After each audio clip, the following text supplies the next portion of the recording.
সামনেই পুজো আসছে। এবারের পুজোটা মনে হয় খুব তাড়াতাড়ি চলে এলো। বাঙালিদের কাছে পুজো মানে অনেকটা এক্সাইটিং ব্যাপার। অনেক ঘোরাঘুরি, খাওয়া দাওয়া, শপিং আর একটু প্রেম। অফিসের লাঞ্চের ব্রেকে আমরা 3 বন্ধু পুজোর শপিং নিয়ে আলোচনা করছি। এমন সময় প্রণয় বলল, আরে যাই বলিস না কেন, জিনিসপত্রের যা দাম বেড়েছে, শপিং টপিং ওসব মাথায় থাক। হ্যাঁ, শপিং মল থেকে শপিং যদি করিস তাহলে তো বেশি পড়বেই। তবে হাতিবাগান বা গড়িয়াহাট থেকে যদি শপিংটা করা যায় তাহলে কিন্তু খুব কম বাজেটে আমাদের শপিং কমপ্লিট হতে পারে। কি বলিস প্রমথ? তা তো ঠিকই বলেছিস। তাহলে দেরি কিসের? চল আজই অফিস ছুটির পর শপিংগুলো সেরে ফেলা যাক। না না, শপিংয়ের সময় অনেক আছে, সে কোনো একদিন করা যাবে। তার আগে পুজোর যে ছুটিটা আমরা পাবো তাতে কোথাও একটা ঘুরতে যাওয়ার প্ল্যান করে ফেলি। চল, অনেক দিন হলো কোথাও ঘুরতে যাওয়া হয়নি। এই উপাসনা, তুই আমার একদম মনের কথাটাই বলে ফেললি। এটাই আমি কাল থেকে ভাবছি। হ্যাঁ, একটা প্ল্যান করাই যাক। এই ছুটিটা ঘরে বসে নষ্ট করলে একদমই চলবে না।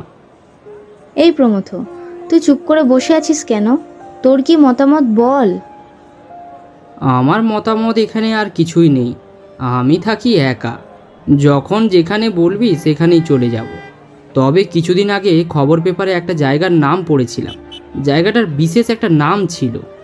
জায়গাটা বুঝলি ভালো, তবে দোষের মধ্যে ওই জায়গায় একটা বাড়ি আছে যেখানে নাকি মানুষ এক রাতের বেশি থাকতেই পারে না।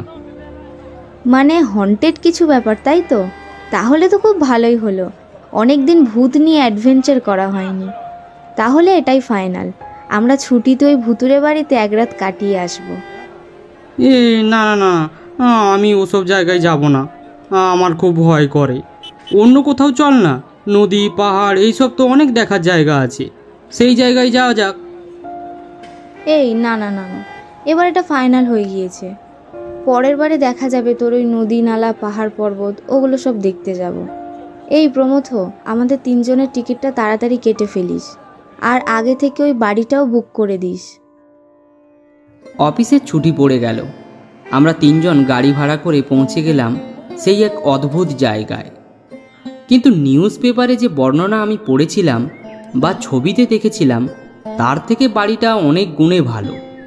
এই বাড়িটাকে বাড়ি না বলে একটা রাজপ্রাসাদও বলা যেতে পারে। কত সুন্দর জায়গা, কত শান্ত পরিবেশ। প্রাণটা জুড়িয়ে এলো। কারা এই কথা রটিয়েছে যে এই বাড়িতে এক রাতও কাটানো যায় না, এটা ঠিক বুঝলাম না।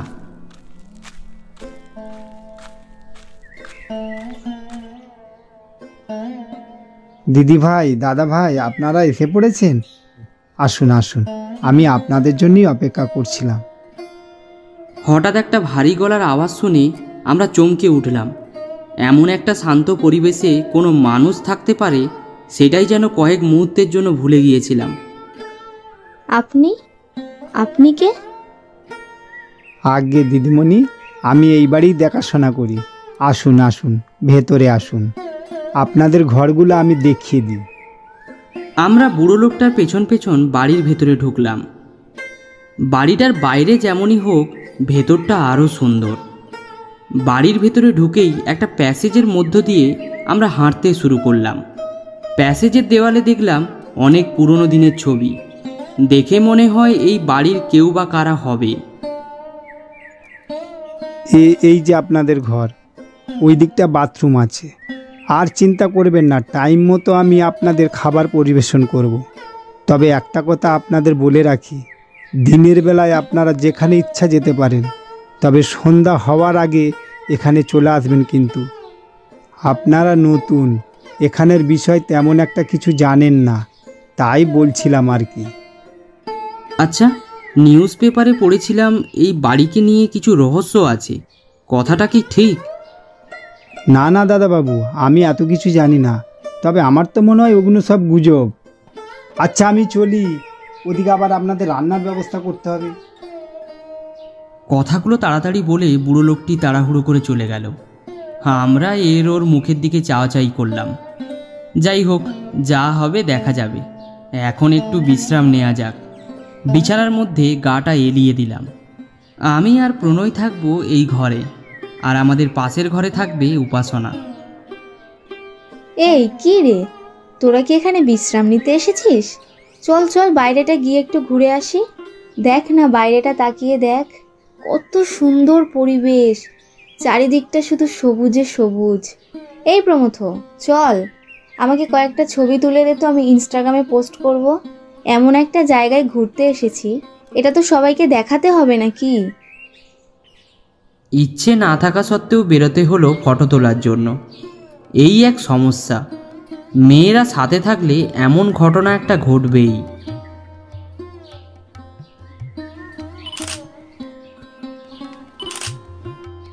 একটু পেছনে যা, পেছনে যা, আরেকটু আরেকটু আরেকটু পেছনে যা। কিরে প্রণয়, তাড়াতাড়ি ছবি কটা তোল। মাত্র 5টা ছবি তুলতে তুলতে সন্ধে করে দিলি। দাঁড়া দাঁড়া, ওই গাছটার নিচে দুটো ছবি তুলে দে।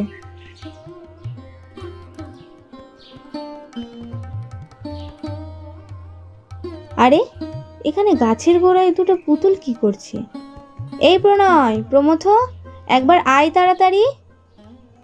এই দেখ, কিরকম অদ্ভুতভাবে দুটো পুতুল গাছের গোড়ায় পড়ে আছে। কি ব্যাপার বলতো? পুতুলগুলোর দেখেছিস, একটা করে চোখ নেই, আর গায়ে পায়ে ওরকম কেমন কাটাকুটির দাগ, যেন রক্ত লেগে আছে। হ্যাঁ তাই তো, কিন্তু জায়গাটা দেখ কত নিরিবিলি, আশেপাশে কোনো বাড়িঘরও নেই। বাড়িঘর থাকলে হয়তো ভাবতাম কোনো বাচ্চার পুতুল হতে পারে, কিন্তু সেটাও তো ভাবার কোনো কারণ নেই। পুতুলগুলোও দেখতে খুব অদ্ভুত।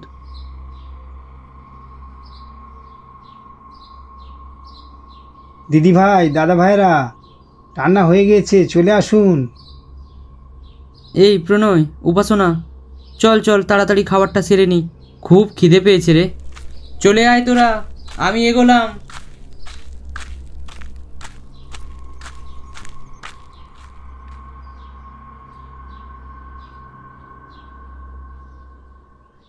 খেতে বসে একটা বিষয় লক্ষ্য করলাম, উপাসনা কেমন যেন মনমরা হয়ে চুপচাপ বসে খাবার খাচ্ছে।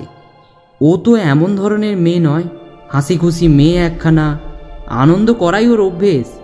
যাই হোক, খাওয়া দাওয়া শেষ করে আমরা যে যার ঘরে একটু বিশ্রাম নিতে গেলাম। আজকে খাবারটা খুব জবরদস্ত হয়েছে। বাসমতি চালের সাদা ভাত, আর তার সাথে কচি পাঁঠার মাংস। অনেক দিন পর একটা সুস্বাদু রান্না খেয়ে মনটা তৃপ্তিতে ভরে গেল। দুপুরে খুব একটা আমি ঘুমোই না, কিন্তু আজ একটু বড্ড ক্লান্ত মনে হচ্ছে। সঙ্গে ছিল রবি ঠাকুরের বই, সেটাই সামনে খুলে ধরলাম। রবি ঠাকুরের কবিতা পড়তে পড়তে কখন যে চোখ লেগে গেছে ঠিক টেরই পাইনি। চোখ যখন খুলল তখন ঘড়িতে 7টা, চারিদিকে অন্ধকার। দেখলাম ঘরে কেউ নেই। জানালা দিয়ে দেখতে পেলাম বাইরে মনে হয় কেউ একজন দাঁড়িয়ে রয়েছে। উপাসনা মনে হলো।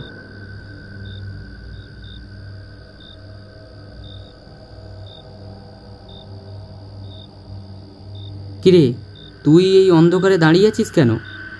সত্যি কলকাতায় থেকে প্রাণটা হাঁপিয়ে উঠেছিল। হ্যাঁ রে উপাসনা, প্রণয়কে দেখেছিস? ও কোথায়? দেখলাম ও এখনও গাছটার দিকে মুখ করে দাঁড়িয়ে আছে। কি হলো মেয়েটার? সেই দুপুর থেকে কেমন একটা ওকে মনে হচ্ছে। আচ্ছা, কি হয়েছে বলতো তোর?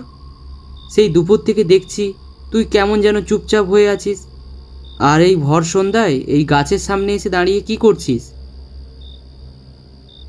আমার কথা বলাতে উপাসনা আমার দিকে ঘুরে দাঁড়ালো, কিন্তু যেই উপাসনাকে আমি দেখেছি বা চিনি সে এই উপাসনা নয়।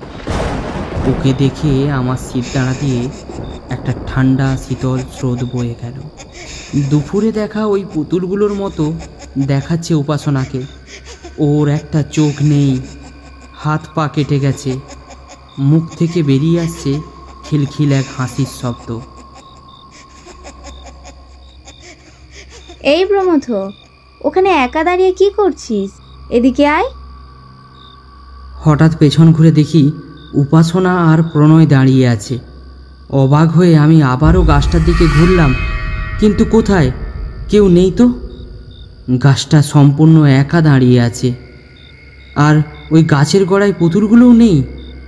ভয়ে ঢোক গিলে আমি ওদের দিকে এগিয়ে গেলাম। কিরে, তোরা কোথায় গিয়েছিলি? আমরা এই বাড়ির পেছনের বাগানটাই ফটো তুলতে গিয়েছিলাম।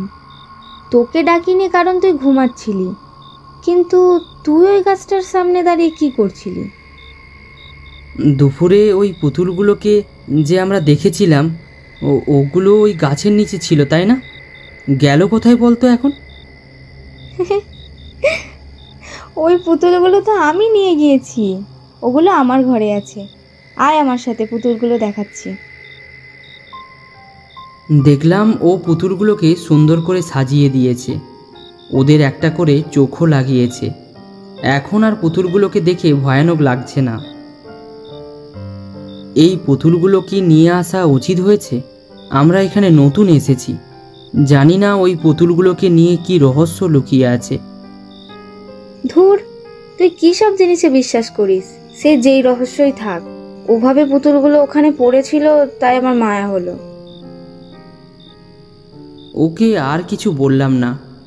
আমরা রাতের খাবার সেরে যে যার ঘরে ঘুমোতে চলে গেলাম। কতক্ষণ ঘুমিয়েছিলাম জানি না।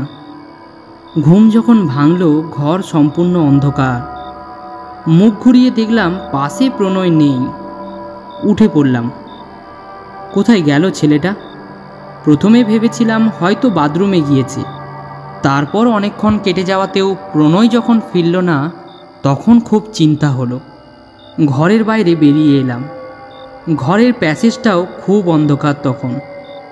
আমাদের দুটো ঘরের পর উপাসনার ঘর।